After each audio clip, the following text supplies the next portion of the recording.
हर हर महादेव दोस्तों, पितृपक्ष में कुत्ते को खिला दे। यह एक छोटी सी चीज आपकी 7 जन्मों की गरीबी दूर करेगी। इतना पैसा आएगा कि संभाल नहीं पाओगे। जन्मों का पितृदोष समाप्त हो जाएगा। जिस चीज के लिए सालों से तड़प रहे थे वह चीज आपकी हो जाएगी। दोस्तों, अगर हमारे पितृ हमसे नाराज हो या परिवार पर पितृदोष हो तो इंसान की जिंदगी जीते जी नरक बन जाती है। व्यक्ति कर्ज से परेशान होता है, बीमारियों से परेशान हो जाता है, उसका दिमाग हमेशा भारी रहता है, उसे रात में नींद नहीं आती, परिवार में लड़ाई झगड़े होते हैं, पति पत्नी के रिश्ते टूट जाते हैं, शादी नहीं होती, संतान नहीं होती, कुलवंश आगे नहीं बढ़ पाता, घर परिवार में अजीब अजीब सी बुरी शक्तियों का वास हो जाता है, तांत्रिकों से, आत्माओं से, भूत प्रेत पिशाच से भी खतरा बन जाता है, घर में लोगों की मृत्यु तक हो जाती है, अक्सर एक्सीडेंट का, दुर्घटना का खतरा बढ़ जाता है। इसलिए कहते हैं कि पितरों को प्रसन्न करना बहुत जरूरी होता है और इस पितृपक्ष में आपके पास सुनहरा मौका आया है, क्योंकि इस पितृपक्ष पर एक खास महासंयोग बन रहा है। और ऐसे में अगर आप कुत्ते को केवल एक छोटी सी चीज खिला देंगे तो आपके पितृदेवता चाहे आपसे कितना भी नाराज हो, चाहे जन्मों का पितृदोष ही क्यों ना हो, सब कुछ दूर हो जाएगा। आपके पितृदेवता आपसे प्रसन्न हो जाएंगे। फिर चाहे शादी नहीं हो रही है, आपके पितृदेवता की कृपा से शादी हो जाएगी। संतान की कमी है तो संतान हो जाएगी। किसी का प्यार पाना चाहते हो तो उसका प्यार मिल जाएगा। मनचाही शादी हो जाएगी। व्यापार और नौकरी हर जगह आपको तरक्की मिलेगी। इतनी रफ्तार से पैसा आएगा कि आप संभाल भी नहीं पाएंगे। बस आपको इस पितृपक्ष में कुत्ते को एक छोटी सी चीज खिलानी है। कहा जाता है कि अगर पितृदेवता की कृपा हमारे ऊपर हो तो धन दौलत की कभी कमी नहीं होती, साथ ही घर परिवार में हमेशा खुशियां बनी रहती हैं। लेकिन अगर वही हमारे पितृ हमसे नाराज हो, हमारे ऊपर भयंकर पितृदोष लगा हुआ हो, तो हमारा हर काम बनते बनते बिगड़ जाता है। करोड़ों का, लाखों का कर्ज हमारे ऊपर चढ़ जाता है। इंसान दर दर की ठोकर खाता है। परिवार में लड़ाइयां होती हैं। परिवार तितर बितर हो जाता है। इंसान धीरे धीरे दिमाग की तोड़ से भी पागल बन जाता है। उस परिवार का, उस कुल का कभी भी विकास नहीं होता है। शादी नहीं होती है, संतान नहीं होती है, बच्चे बिगड़ने लगते हैं। इसीलिए हमेशा अपने पितरों का तर्पण करते रहिए। पितृपक्ष में खास उपाय करते रहिए ताकि पितर हमेशा अपनी कृपा बरसाए, कभी भी आपसे नाराज ना हो। और आज इस वीडियो में ऐसा महा उपाय बताने जा रहा हूं जो अगर आपने कर दिया, यानी कि कुत्ते को आपने केवल एक छोटी सी चीज खिला दी, तो आपकी जन्म जन्म की गरीबी दूर हो जाएगी। घर परिवार की सारी समस्याएं दूर होंगी। जिस चीज पर आप हाथ रख दोगे वह चीज सोने की बन जाएगी। जहां जहां कदम रखोगे वहां से धन निकलने लगेगा। माता लक्ष्मी भी आपके ऊपर प्रसन्न होंगी और कुबेर देव का भी आपके ऊपर हाथ होगा। बस आपको पितृपक्ष में कुत्ते को एक छोटी सी चीज खिलानी है, क्योंकि दोस्तों, कुत्ता जो है वह बाबा भैरवनाथ और यमराज का वाहन माना गया है। दोस्तों, हमारे शास्त्रों में कुत्ते का वर्णन किया गया है कि पितृपक्ष में अगर आपको अपने पितरों को तृप्त करना है, उनको प्रसन्न करना है, तो कुत्तों को कोई खास चीज अगर आप खिला दें तो सीधा आपके पितरों को वह चीज लगती है। पितर भी प्रसन्न हो जाते हैं। माना जाता है कि जब हम कुत्ते को भोजन कराते हैं तो वह सीधे पितरों और यमदूतों तक हमारी श्रद्धा का संदेश पहुंचा देता है। इसलिए पितृपक्ष में कुत्ते को भोजन कराना और विशेष उपाय करना पुण्यकारी है। दोस्तों, आप में से कई लोगों को धन दौलत की बहुत समस्या है। मुझे पता है दोस्तों, दिन रात आप केवल धन की कमी से जूझ रहे हैं। पैसा कमाने के लिए सुबह से शाम मेहनत करते हैं, लेकिन हाथ में कुछ नहीं आता। चंद रुपए आते हैं, वह भी इधर उधर चले जाते हैं। कभी कर्ज देना पड़ता है तो कभी घर के खर्च बहुत बढ़ जाते हैं। पैसा बचता भी नहीं है और ऊपर से कर्ज अलग लेना पड़ जाता है। दोस्तों, आपके भी सपने हैं कि आप भी अन्य लोगों की तरह, रिश्तेदारों की तरह, पड़ोसी की तरह अपने सपने पूरे करें, अपने बच्चों के सपने पूरे करें। लेकिन हो क्या रहा है? सब कुछ उल्टा पुल्टा हो रहा है आपके जीवन में। पहले जो आपने हासिल किया वह भी चला गया। आगे बढ़ ही नहीं पा रहे हो। आपके पड़ोसी, आपके रिश्तेदार दिन प्रतिदिन नई नई चीजें खरीद रहे हैं। कोई नया मकान बना रहा है तो कोई नई कार खरीद रहा है। कोई बड़े स्कूल में अपने बच्चों को पढ़ा रहा है तो कोई अपने बच्चों को नए नए वाहन दिला रहा है, लेकिन आप दोस्तों जहां थे वहां से भी पीछे जा रहे हो। आपके पास तो जो था वह भी चला गया। आखिर ऐसा क्यों हो रहा है? भगवान आपके साथ ऐसा क्यों कर रहे हैं? आप हमेशा भगवान को दोष देते, अपने किस्मत को दोष देते, अपने भाग्य को दोष देते हैं। लेकिन बंद कर दीजिए, क्योंकि दोस्तों किसी को दोष नहीं देना। दोष अगर आपके ऊपर कुछ है तो वह है आपके पितरों का। जी हां, अगर आपको रात में नींद आने में समस्या होती है, रात में आपका दिमाग भारी रहता है, अन्य गलत विचार आते हैं, आपको सपने में अपने मरे हुए परिजन दिखाई देते हैं, या फिर घर में कभी कभी अनहोनी घटनाएं घट जाती हैं, जैसे कि बच्चों को चोट लग जाना, घर में आग लग जाना, या फिर घर में कोई सांप निकल जाए, तो यह सभी संकेत होते हैं कि हमारे जो पितृदेवता हैं वह हमसे नाराज हैं। घर में जो मुखिया होता है या फिर घर के जो मर्द होते हैं वह बुरी संगत में चले जाते हैं। घर की संतान भी बुरी संगत में चली जाती, नशा करने लगती है, जुआ खेलने लगती है, औरतें भी गलत संगत में चली जाती, पराये पुरुष के चक्कर में फंस जाती हैं। ये सभी तभी होता है जब हमारे ऊपर हमारे जो पितर हैं वह नाराज हो। इसलिए पितरों को प्रसन्न करना जरूरी है। और पितृ प्रसन्न कैसे होंगे? बस केवल कुत्ते को एक छोटी सी चीज खिलाएंगे तो आपके पितृ प्रसन्न हो जाएंगे, और इस बार तो पितृपक्ष पर महासंयोग भी बन रहा है। ऐसे में दोस्तों, आपके ऊपर जो जन्म जन्म का पितृदश लगा हुआ है वह आसानी से पितृपक्ष में दूर होगा। बस केवल आपको एक छोटी सी चीज कुत्ते को खिलानी है और आप देखेंगे कितना पैसा आएगा कि अब संभाल नहीं पाएंगे। जिससे प्रेम करते हैं, जिससे शादी करना चाहते हैं, उससे शादी हो जाएगी। संतान सुख आपको अवश्य मिलेगा। साथ ही दोस्तों, गाड़ी चाहिए या बंगला बहुत जल्द आपका होगा, क्योंकि जब हमारे पितरों की कृपा होती है ना, तो योग अचानक से कैसे भी बन जाते हैं। भले ही आज आपके पास कमाई के साधन नहीं है, लेकिन फिर भी अचानक से कहीं से धन आने लगेगा, आपको पता भी नहीं चलेगा। किसी पुश्तैनी जमीन से मिलने लगेगा, या फिर कोई योग बन जाएगा, कोई कमाई का नया जरिया बन जाएगा, वहां से धन आने लगेगा। तो धन आने के तो कई सारे जरिए बन जाएंगे, पैसा आएगा भी और पैसा टिकेगा भी। दोस्तों, बस कुत्ते को एक छोटी सी चीज खिलाना है।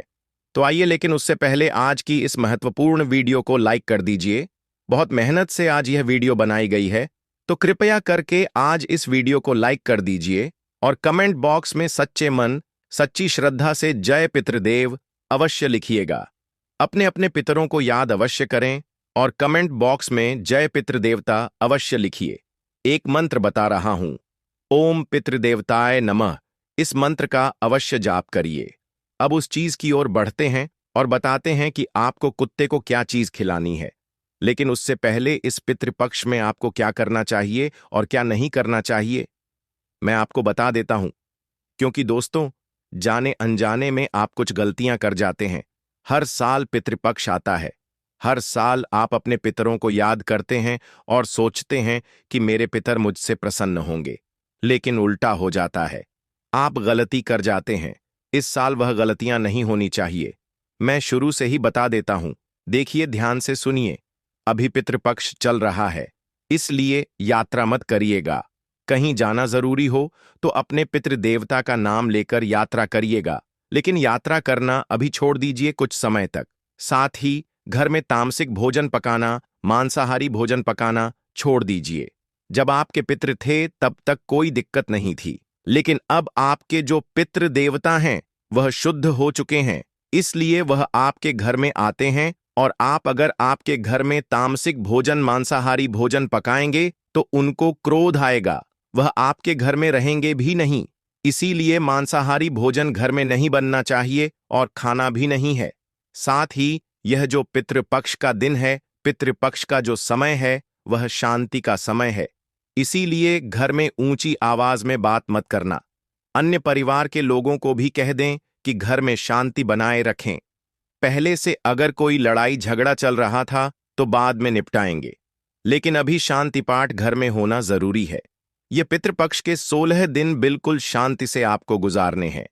कोई भी लड़ाई झगड़ा घर में नहीं होना चाहिए, बल्कि और खुशी से आपको घर में सभी के साथ रहना है। कोई पुराना बैर है तो भूल जाइए, लड़ाई है तो भूल जाइए, और सबको कहिए कि कम से कम 16 दिन घर में अच्छे से रहें, खुशियों से रहें। बच्चों को बिल्कुल भी ना डांटें। जी हाँ, जो हमारे पितृ देवता हैं वे हमारे बच्चों के रूप में भी होते हैं। बच्चों को बहुत प्रेम करते हैं वे। और जब आप अपने बच्चों को डांटेंगे तो आपके पितरों को बहुत गुस्सा आएगा। तो अगर आपका बच्चा कोई गलती भी कर देता है तो उसे चुपचाप समझा दें। उसे डांटें नहीं, उसे रुलाएं नहीं। इस बात का आपको ध्यान रखना है। साथ ही दोस्तों, गाली देना, अपशब्द बोलना, शराब पीना इन दिनों भूल से भी मत करना, वरना आपकी छोटी सी गलती दोस्तों आपके पूरे परिवार को भारी पड़ेगी। दोस्तों, आप सोचते हैं मेरे पितृदेवता मुझ पर प्रसन्न होंगे और मुझे अपने जीवन में तरक्की करवाएंगे। वहीं अगर आप कुछ गलतियां करेंगे तो फिर यह सब कैसे होगा? इसलिए ऐसी गलतियां नहीं करनी है। साथ ही अगर आपके घर के बाहर कोई कुत्ता आता है या फिर कोई कुत्ता रोता भी है, जी हां, कोई कुत्ता आपके घर के बाहर रो रहा है या घर के बाहर खड़ा है या आपके घर के द्वार पर कोई गाय माता आई है या कोई भी जंगली जानवर हो, उसे आपको नुकसान नहीं पहुंचाना चाहिए। बिल्कुल भी उसे मारना नहीं है या फिर किसी भी जानवर को बुरा भला नहीं कहना है। इस बात का ध्यान रखिएगा क्योंकि जानवरों के रूप में हमारे पितृ भी हमसे भेंट करने आ सकते हैं, हमारे हालचाल जानने आ सकते हैं। इसलिए जानवरों को भी नुकसान नहीं पहुंचाना है। उस चीज के बारे में मैं बताऊंगा, इसलिए वीडियो में अंत तक बने रहिएगा। साथ ही दोस्तों, पितृपक्ष में कोई भी शुभ कार्य नहीं किया जाता है। हम यही कहते हैं अक्सर, लेकिन इस बात का ध्यान रखिए, पितृपक्ष में शुभ कार्य करना मना है। जैसे कि पूजा पाठ तो हो गई या फिर कोई अन्य धार्मिक कार्य हो गए, वह नहीं किया जाता है। साथ ही पितृपक्ष में ज्यादा देर तक जागना भी नहीं चाहिए और आलस्य भी नहीं करना चाहिए। दिन के समय जो सोते हैं, भूलकर भी दिन के समय मत सोइएगा क्योंकि यह पितरों का त्योहार है। हमारे पितर हमारे घर आते हैं और अगर आप दिन के समय सोएंगे तो दोस्तों उससे आपके पितर बहुत ज्यादा क्रोधित होंगे। दोस्तों, दिन में सोना बंद कर दीजिए। आपके पित्त आपके घर में रहेंगे और आप सोएंगे तो इससे आपके पित्त आपसे बहुत ज्यादा नाराज हो सकते हैं। साथ ही रात के इन 16 दिनों में अपने शरीर के कोई भी बाल बिल्कुल भी नहीं काटने हैं, ना ही आपको कटिंग करवानी है। इस बात का ध्यान रखिएगा। और दोस्तों, एक बात ध्यान से सुनिए, श्राद्ध के कार्य को दिखावे या अहंकार के लिए बिल्कुल भी नहीं करना है। साथ ही दोस्तों, रोजाना नहाना है। नहा धोकर अपने पितरों का ध्यान करें, उनका तर्पण करें और पितरों के दिए हुए धन का दुरुपयोग नहीं करना है, व्यर्थ खर्चा भी नहीं करना है। दोस्तों, शादी मान लीजिए, आपके पितृ यानी कि आपके दादाजी अब आपके साथ नहीं है। उनको जो पसंद नहीं था वह कार्य तो इन 16 दिनों में भूलकर भी ना करें। मान लीजिए आपका कोई पितृ था, उनको शराब पीना बिल्कुल पसंद नहीं था, तो आपको शराब इन 16 दिनों तक नहीं पीनी है और घर में किसी को पीने भी नहीं देना है। मान लीजिए आपके पितर को दाल पसंद नहीं थी। जी हां, दाल पसंद नहीं थी तो घर में दाल नहीं बनना चाहिए। इस बात का विशेष ध्यान रखिए, वरना इसका उल्टा आपके ऊपर असर होने लगेगा। तो यह कुछ चीजें थीं जो आपको बहुत ज्यादा ध्यान रखनी चाहिए। अब दोस्तों, जो मैं बताऊं वह कर लेना है। आपको क्या करना है वह भी जानना जरूरी है। ध्यान से सुनिए, श्राद्ध करना, तर्पण करना तो करना ही है। दोस्तों, अर्पण और पिंडदान तो जरूर करें। पूर्वजों का नाम स्मरण करके जल और तिल अर्पित करना है। दोस्तों, गाय हो गई, कौवा हो गया, कुत्ता हो गया, चींटियां हो गईं, इनको भोजन कराना है क्योंकि यह आपके पितरों के प्रतीक माने जाते हैं। तो दोस्तों, जो घर में आप भोजन बनाएं, जो आप पितरों को अर्पित कर रहे हैं, जो आप अपने पितरों की तिथि आती है, उसमें जो भोजन आप अपने पितरों को अर्पित करते हैं, उसके 5 भाग बना लें। उन 5 भागों को अलग अलग जानवरों को खिलाना है। जैसे कि एक भाग गाय को खिलाना है, दूसरा भाग कोए को खिलाना है, तीसरा भाग कुत्ते को खिलाना है, चौथा भाग दोस्तों चींटियों को और 5वां भाग मछलियों को। इस बात का ध्यान रखिए। कौवा अगर ना मिले तो कोई दिक्कत नहीं है, आप अपने घर की छत पर थोड़ा सा रख दें या किसी ऐसी जगह जहां चबूतरा है वहां रख दें। कोई चिड़िया भी खा लेगी तो उससे पितरों को बहुत फायदा होगा। चौथी बात है कि ब्राह्मण को भोजन अवश्य करवाइएगा और दान अवश्य करिएगा, लेकिन दान हमेशा गरीब को करिएगा। जी हां, और क्या दान करना है वह भी मैं बता दूं। अगर आपके पितरों को, आपके पूर्वजों को कोई चीज पसंद थी, मान लीजिए कोई पूर्वज है, उनको गुलाब जामुन पसंद थे, तो आपको किसी भी गरीब को गुलाब जामुन दान करना है। इस तरह से दोस्तों, आपको दान पुण्य करने हैं और जो जरूरतमंद है उसी को दान करिएगा। खाने की चीज नहीं, कोई जरूरत चीज, जैसे अन्न हो गया, अन्न का दान यानी कि अनाज हो गया। दोस्तों, गेहूं, चावल, दाल, इनका दान करिए। घी का दान आप करिए, बहुत फायदा होगा। अपने पूरे परिवार के संग मिलकर श्राद्ध करिए। रोजाना सुबह घर में तुलसी और दीपक जलाकर पितरों का आह्वान करें। साथ ही दोस्तों, जूते का भी ध्यान आप कर सकते हैं। जी हां, जूते और चप्पल, इनका भी दान करना बहुत पुण्यकारी होता है, तो यह अवश्य करिएगा। अब मैं आपको कुत्ते की वह छोटी सी चीज बताता हूं।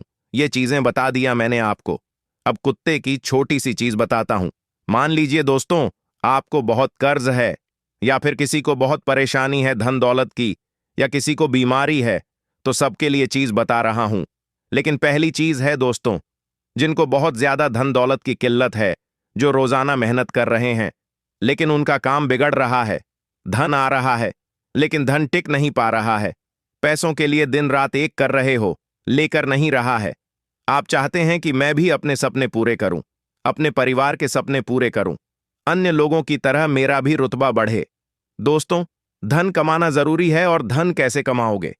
पितृ प्रसन्न तो धन ऑटोमेटिक आने लगेगा। तो एक छोटा सा उपाय बता रहा हूं, ध्यान से सुने। आपको इस पितृपक्ष में आप चाहे तो रोजाना यह उपाय कर सकते हैं, या फिर कम से कम 16 में से 4 से 5 दिन तो आप यह उपाय अवश्य करिएगा। और जब पितरों की तिथि हो तो उस समय भी उपाय जरूर करिएगा। क्या करना है? कम से कम 4 से 5 रोटियां बनवा लीजिए। 4 से 5 रोटी बना लें, एक प्याला ले लें, अच्छा बड़ा, या फिर एक बड़ी थाली ले लें, उसमें दूध डाल दें। उस दूध में रोटी का चूरा करके अच्छे से मिक्स कर लें, और फिर वह पूरी की पूरी थाली कुत्तों को दे दें खाने के लिए। जी हां, कुत्तों को दे दें खाने के लिए, और मन में केवल पितरों का ध्यान करें, और ऐसा सोएं कि मेरे पितर मुझ पर प्रसन्न है, और बहुत जल्दी ही मेरे जीवन में बहुत ज्यादा धन आने वाला है। बस केवल यह सोचकर कुत्तों को यह दूध रोटी खिला देनी है। देखिए, जो दूध है वह चंद्र और लक्ष्मी का प्रतीक माना गया है, और जो कुत्ता है उसको यह खिलाने से आपके घर में लक्ष्मी का वास होगा, और आपके पिता जो हैं वह तृप्त होंगे, और आपके वंश में भी समृद्धि आएगी। धन दौलत खूब आएगा, और बहुत जल्द इतना धन आएगा कि आप संभाल भी नहीं पाएंगे। तो यह उपाय जरूर करिएगा आप दोस्तों। इस उपाय को करने से धन इतना आने लगेगा कि संभाल भी नहीं पाएंगे। आपकी 7 जन्मों की गरीबी शीघ्र अतिशीघ्र दूर हो जाएगी। अब अगली चीज बता रहा हूं, बिल्कुल ध्यान से सुनिए। अगर आपको कोई गंभीर बीमारी है, आपके परिवार में किसी को गंभीर बीमारी है, जैसे कैंसर, लकवा, किडनी की बीमारी, हाथ की बीमारी, ब्लड प्रेशर, शुगर, या फिर आए दिन आप बीमार रहते हो, छोटी मोटी बीमारी भी है, या फिर आप हमेशा और बिना रोग के रहना चाहते हैं, अस्पताल नहीं जाना चाहते, तो आप यह उपाय करिएगा। क्या करना है? आपको रोटी पर सरसों का तेल लगाना है और कुत्ते को खिलाना है। जी हां, पितृपक्ष में आपको यह उपाय कर लेना है। आप कम से कम 3 से 4 बार यह उपाय करिए। क्या करना है? जो बीमार व्यक्ति है उससे यह उपाय करना है। उसे अपने हाथों से सरसों का तेल रोटी पर लगाना है और कुत्ते को खिलाना है। काला कुत्ता मिल जाए तो उसे अवश्य खिलाएं, क्योंकि जो सरसों का तेल है वह शनि और यम को प्रसन्न करता है और रोग दोष इन सभी को दूर करता है। इससे पितरों की कृपा से आपके घर में रोग और व्याधि शांत होते हैं। दोस्तों, तो यह उपाय जरूर करिएगा अगर आपको अक्सर बीमारी रहती है, कोई गंभीर बीमारी है, साथ ही अगर कोई बीमार कुत्ता दिख गया। जी हां, कोई कुत्ता बीमार है, जैसे किसी कुत्ते को खुजली हो रही है, किसी कुत्ते को चोट लग गई है, कोई कुत्ता लंगड़ा है, या कोई भी बीमार कुत्ता है, तो आप उसे या तो पशु चिकित्सालय ले जा सकते हैं, या फिर आप कहीं से दवाई लाकर उस कुत्ते को मिठाई के रूप में, दूध के रूप में उसे खिला सकते हैं। वह कुत्ता जब आपकी दी हुई दवाई खाएगा, या फिर आपके द्वारा किए गए किसी भी कृत्य से उस कुत्ते की बीमारी अगर दूर हो गई, तो समझ लो कि आपके तो वारे न्यारे हो गए। आपको कभी कोई बीमारी लग ही नहीं सकती, आपकी बीमारी भी कटेगी। तो यह उपाय आपको जरूर से जरूर करना चाहिए। अब अगली चीज, आपकी शादी नहीं हो रही है, या फिर आप दाम्पत्य सुख पाना चाहते हैं, पति तप में वापस प्रेम लाना चाहते हैं। तलाक होने की कगार पर है, रिश्ता टूटने की कगार पर है, तो रिश्ता भी बच जाएगा। जिससे प्रेम करते हैं उससे शादी हो जाएगी, जिससे करना है उसी से होगी। ऐसा है यह उपाय। अविवाहित लड़के लड़कियां इस उपाय को कर सकते हैं, और जो शादीशुदा हैं उनके जीवन में लड़ाई झगड़े हैं पतिप में तो भी दूर हो जाएंगे। क्या करना है, ध्यान से सुनिए। आपको रोटी के ऊपर हल्का सा शहद लगाना है, ज्यादा नहीं, हल्का सा शहद लगाना है और अपने पितृ देवता को अर्पित करनी है। जी हां, अपने पितृ देवता को अर्पित करनी है। जब भी आप तर्पण करें तो कुछ इस तरह से अर्पित कर दें, और फिर जब पितृ देवता का तर्पण हो जाए तो वह रोटी उठा लें और उसे कुत्तों के बच्चों में बांट दें। जी हां, कुत्तों के बच्चों में उसे बांट दें। अगर कुत्ते के बच्चे ना हो तो फिर आखिरी तरीका यही है कि बड़े कुत्तों को भी खिला दें, लेकिन कोशिश करें कि कुत्ते के बच्चों को खिलाया जाए। शहद मधुरता और प्रेम का प्रतीक है, और यह जो टोटका है विवाह में आ रही बाधाओं को दूर करेगा, पतितप में वापस से प्रेम लाएगा, जिससे विवाह करना चाहते हैं उससे विवाह में मदद करेगा। दोस्तों, बहुत जल्दी यह उपाय करिए, बहुत जल्दी आपकी शादी की शहनाइयां गूंजने लगेंगी। अब दोस्तों, अगला उपाय है संतान प्राप्ति के लिए। कई सालों की शादी हो और संतान नहीं हो रही है, जमाने के ताने सुनने पड़ रहे हैं, परिवार के ताने सुनने पड़ रहे हैं, तो यह उपाय करो। मात्र कुछ दिनों में ही आपको संतान से जुड़ी कोई खुशखबरी मिल जाएगी। क्या करना है, इस पितृपक्ष में कुत्ते को आपको घी लगी रोटी खिलानी है। और कुत्ते को किस तरह, कुत्ते को कोई अगर कम मात्रा आपके आसपास है जो प्रेग्नेंट यानी कि जो कमा गर्भवती है, जी हां, जो कुत्तियां गर्भवती कमाना है, तो उसे आपको यह रोटी खिलानी है। क्या घी लगी रोटी खिलाएं? घी लगी रोटी किसी भी गर्भवती कुत्ते को आपको खिला देनी है। यकीन मान लीजिए, आपकी भी बहुत जल्द कोख भर जाएगी। यह उपाय केवल महिलाएं ही करें। जो महिला संतान प्राप्त करना चाहती है, गर्भवती होना चाहती है, केवल वही उपाय करें। कैसे करना है? किसी भी गर्भवती कुत्ते को आपको घी लगी रोटी खिलाना है। घी जो है वह देवत्व और पवित्रता का प्रतीक है, और इसे कुत्ते को खिलाने से आपके पितृ प्रसन्न होकर संतान सुख का आशीर्वाद आपको देंगे, और वह जो गर्भवती कुत्ता है वह आपको अपनी तरफ से भी आशीर्वाद देगा। इससे भैरवनाथ की भी कृपा आपको मिलेगी।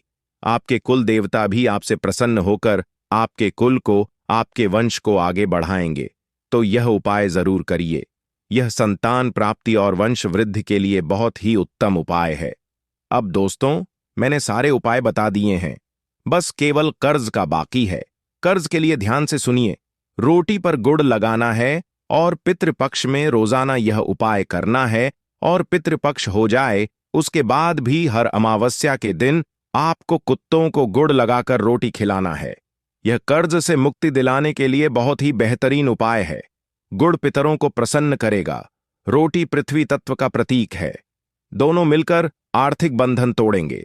आपका घर जो आर्थिक तौर पर टूटा हुआ है वह वापस जुड़ेगा। आपके घर में धन आएगा, और जो माथे का बोझ है उसका बोझ भी खत्म होगा। तो यह उपाय जरूर करिए। दोस्तों, अभी हाल ही में हमारे गुरुजी ने बहुत ही अच्छी जानकारी दी है चंद्र ग्रहण को लेकर। जैसा कि आप सभी देख पा रहे हैं कि इस वर्ष बहुत ही ज्यादा प्रलय का माहौल बना हुआ है। ऐसे में चंद्र ग्रहण का आना धरती पर प्रलय का कारक माना जाता है।